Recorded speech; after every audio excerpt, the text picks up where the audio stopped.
Kopenhaagenis on 10 kraadi ja päike paistab, nii et siin on pusaga täitsa okk.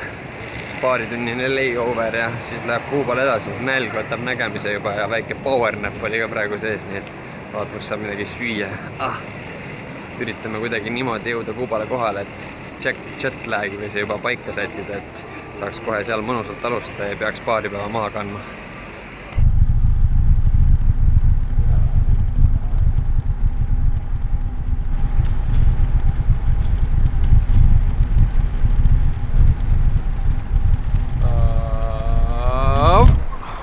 Kätte sain!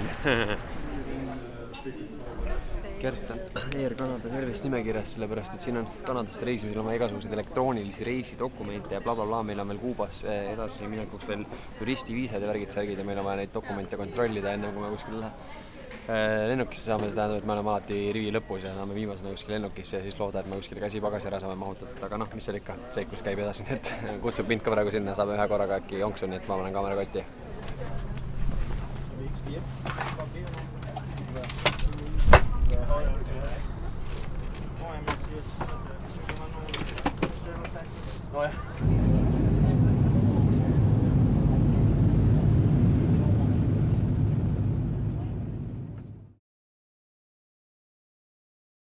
Thank you.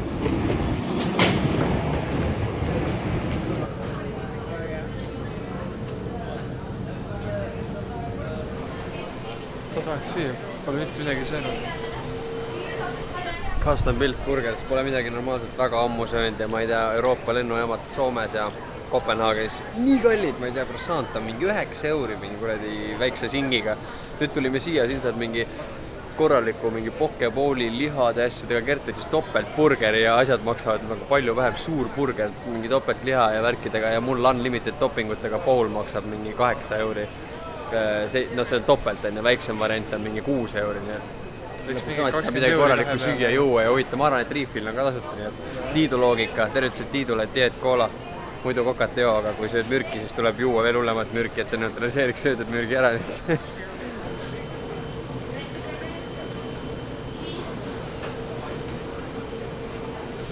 No näitan, kui sa sõid siin.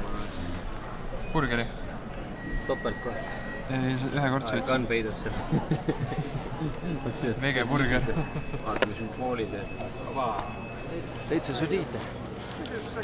Nälg on küll nii suur, et võtab nägemise juba. Proteiini pole, kurat. Ma ei tea, polegi peotäie proteiini olema pole peale maratoni sest hommikusest jooksmisest saati söönud ja lihased üldse ei taastu ära, lihtsalt tegelikult on ligi 2 päeva juba möödas. Kaua me reisinud oleme, mingi 22 tundi. Midagi siukest, ja ikka on täiesti kangen. Aga vähemalt villid vaarbalt lõikasin puruks ja nüüd on igal vabal pausil võtan tossud jalast ära, last jalgades kuivad, et vähemalt seal reisil olles käia saaks, aga nüüd hakkab juba vaikselt tooma. Anyways, head isu, pokepool vajab lahendamist.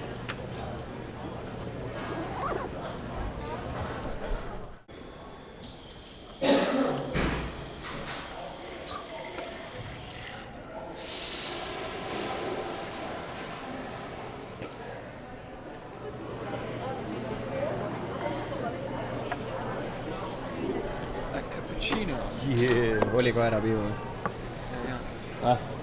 Millega sa võtsid? Almond Mandli või? No mitte, sest Starbucks on mingi imeasi oleks, aga vähemalt siit sai mandlipiimaga korraliku cappuccino esimest korda.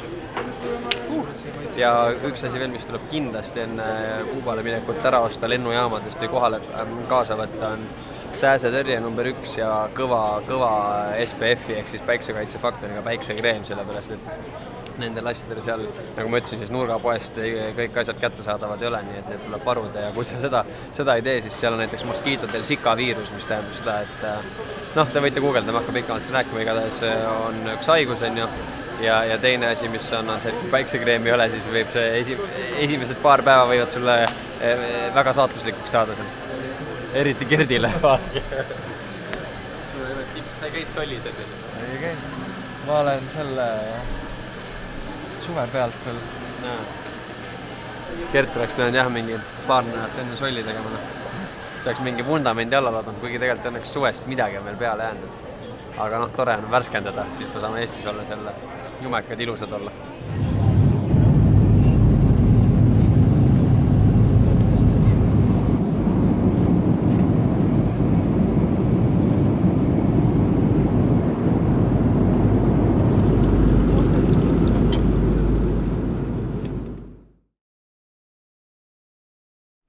see on. Ei, tippkina on see, me oleme nüüd Kuubas kohal, transaction declined ja esimene kaart ei tööta. Et ühesõnaga jõuad lennujaama ja ükski valuutaputka ei tööta, eks valuutsi vahetada ei saa, on ju. Ennad istuvad putkades küll, ma küsin, et do you work? No, aga istuvad sedasi, ehk siis põhimõtteliselt lennujaamas ma näengi mingi 40 inimest, kes seisavad igal ühel oma tool, aga keegi nagu midagi otseselt ei tee. Nii et kuidas me kohale jõuame, ma ei tea ja host ei ole meile ka vastan, nii et tundub, et esimene õhtu tuleb juba tänaval või ette, eks näis. Oi jah, Gerdi kaarti pealt raha ei anna ka, leidsime mingi ATM-i praegu. Nupud ei tööta. Continue ei saa vajutada. Ei saa vajutada. Hop, sükke roheline auto meil on. Jaa, gracias. Esimene Chevy on meil kuradi endale muretsetud, et kas me sisse saame, ma ei oska teile öelda, aga vahetakse veel rahvast peale siin. Hopsti, võib-olla me ei oota ka. Aga no eks näis siis. Pill on siuke, vaata, roheline kuradi Chevy reis. Päris äge tüüpi ja töötab ka, läks käima nagu traktor, aga ju siis tollel ajal oli nii, igatahes loodame, et saame kohale ka, meil taksojuht on kuradi seal täis.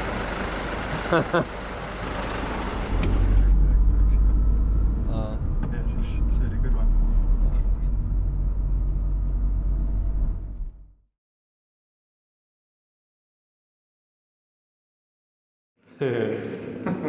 Siuke, et teile väga põnev on igatahes selles mõttes, siin asja lähemine on väga põnev. Mitte keegi meie keelt ei räägi, meie mitte kellegi teise keelt ei räägi. Tulime umbes aadressi peale kohale, host ei vastanud telefonile, SMS-ile mitte midagi, tulime lasime kella. Ja siis midagi, Varus 13 ja midagi burssis sealt kõlarist meile vastu, aga midagi aru ei saanud. All oli mingi vanamees, kellega me siis viipekeeles kuidagi suhtusime alt uksest sisse, et ma ei tea, et loodame siis, et meie place ikka on olemas, et end pole meid kuidagi ülli lasnud. Et ühesõnaga saab väga huvitav olema see seiklus meil siin ja noh, ma arvan, et ega me siin pikalt üle üritame toa üle vaadata ja siis sellega üle ära näidata ja homme alustame ka homme siis päeva hapralt, et väsimus on korralik oma peale, mingi peavalu ja nälg ja kõik jutud. Mul on mingi proteiini cliff-baarid ja pähklid kotis, et õhtusöögiks tõenäoliselt ajame Gerdiga need ja täna rohkem ei pinguta. Päeva alguses, hommikul õhtust targem öeldakse, nii et lähtume praegu sellest.